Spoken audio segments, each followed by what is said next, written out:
Ya, Assalamualaikum dan selamat pagi. Terima kasih kerana memilih kami pada pagi ini di Selamat Pagi Malaysia. Sudah semestinya di saluran berita RTM TV1 dan penseriman secara dalam talian di RTM Klik. Pagi ini kita berdua, anda bersama saya Ismail Adnan. Dan juga bersama dengan saya Raja Sufia Raja Arif. Alhamdulillah hari ini hujung minggu yang cukup bermakna buat seisi keluarga. Jadi bagi anda yang ingin keluar mengundi, pastikan dalam keadaan yang baik insya-Allah, dalam keadaan yang bersedia. Dan antara yang lain juga adalah berkenaan dengan IPU sekarang ni kan agak membimbangkan. Betul. Ismail, kan? Kalau kita pergi keluar dan kita memerhatikan keadaannya, ada beberapa tempat yang juga mencatatkan antara penurunan dan juga peningkatan dalam kadar dan juga kualiti udara. Jadi kadar IPU itu penting kerana bacaan itu akan menentukan sama ada kita boleh melakukan dan juga dalam perihal ini kita dinasihatkan untuk mengurangkan aktiviti-aktiviti di luar rumah dan pastikan sentiasa berada dalam aktiviti di dalam rumah dan juga di dalam bangunan. Jadi apa yang penting adalah pada pagi ini kita memberikan tumpuan seperti mana yang Sophie katakan tadi adalah pilihan kecil Dewan Undangan Negeri Pelangai. Jom kita tengok apa antara perkongsian berita utama tempatan. Jom, silakan. Okey. Kita mulakan dengan berita ini, lawatan kerja Yang Amat Berhormat Perdana Menteri Datuk Seri Anwar Ibrahim ke UAE. Tarik 40.6 bilion ringgit komitmen pelaburan. Kalau boleh kita kongsikan Sophie antara perkongsiannya di berita RTM ini. Dan antara perkongsiannya lawatan kerja Perdana Menteri Datuk Seri Anwar Ibrahim iaitu ke UAE berjaya menarik komitmen pelaburan bernilai 40.6 bilion dalam pelbagai sektor termasuk tenaga boleh diperbaharui, aeroangkasa dan logistik. Kementerian Pelaburan, Perdagangan dan Industri MITI maklumkan dalam lawatan kerja selama 2 hari bermula semalam itu, Datuk Seri Anwar Ibrahim telah mengadakan beberapa pertemuan antaranya dengan pihak berkuasa pelaburan Abu Dhabi dan juga kumpulan Mubadalah dan Abu Dhabi dan antara yang lain juga iaitu Perdana Menteri dan Menteri MITI Tengku Datuk Seri Zafrul Tengku Abdul Aziz telah mengadakan pertemuan bersama dengan pengarah urusan.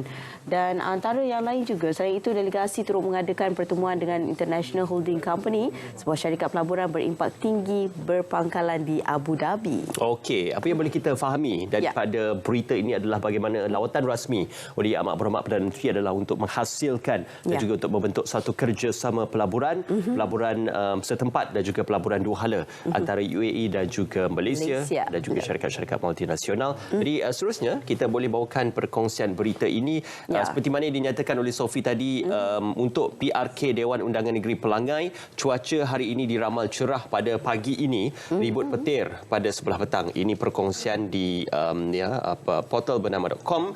Cuaca yang diramalkan untuk pilihan raya kecil Dewan Undangan Negeri yang mana hari ini ditetapkan sebagai hari pengundiannya seperti mana yang disebutkan tadi, pada pagi adalah baik, cerah dan petang akan diramalkan hujan. Jadi kesempatan ini untuk diingatkan kepada mereka yang mengundi supaya datang awal pagi supaya memudahkan urusan dan pada petang nanti insya-Allah kalau mereka tidak berkesempatan atau masih mengambil peluang untuk pulang ke kampung halaman, boleh mengambil peluang tersebut untuk mengundi. Ya, betul. Baik, dan bila bercakap tentang berkenaan dengan cuaca, ini juga antara yang kami kongsikan tadi, anda juga boleh terus ke laman web iaitu di APIMS untuk mengetahui keadaan bacaan IPU sekarang ini. Dan antara lain kalau kita lihat rata-rata sekarang ini iaitu kawasan merupakan keadaan IPU adalah moderate, iaitu antara 51 ke 100 alhamdulillah.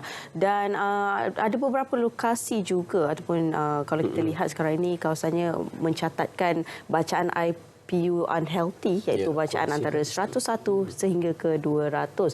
Dan kalau kita lihat juga di bahagian Kedah juga iaitu di Sungai Petani, alhamdulillah keadaan di sana dan juga di Taiping dan beberapa lokasi di sini juga keadaan dalam bacaan IPU good, maksudnya dalam keadaan yang baiklah insya-Allah. Jadi apa pun yang anda lakukan pada hujung minggu ini pastikan dalam keadaan yang baik dan juga sentiasa berwaspadalah terutamanya berkenaan dengan kesihatan. Perlu untuk kita sentiasa menjaga kesihatan. InsyaAllah. Banyakkan minum air. Bukan saja nak menjaga suara tetapi menjaga kesihatan juga. Betul. Okey. Dan sedikit berkenaan tentang kejayaan pemain squash negara yang menyumbang pingat emas di Sukan Asia Hangzhou yang mendapat perhatian Sri Paduka Baginda Pertuan Agong Al-Sultan Abdullah Baginda dan juga Raja Permaisuri Agong menzahirkan ucapan tahniah kepada kedua-dua pemain squash negara menerusi perkongsian di laman Instagram Istana negara semalam dan kemenangan itu sekaligus menamatkan kemarau negara dalam beberapa kategori. Tahniah diucapkan kepada pemain squash negara atas kejayaan di Sukan Asia 2022. Jadi ini antara perkongsian yang kita boleh bawakan pada pagi ini. Sebenarnya hari ini kita bersiaran lebih lama sedikit untuk memberi perhatian dan juga tumpuan kepada pilihan air kecil Dewan Undangan Negeri Pelangat. Ya, dan sebelum itu kita ingin berhenti berehat seketika, kembali lagi selepas ini di Selamat Pagi Malaysia.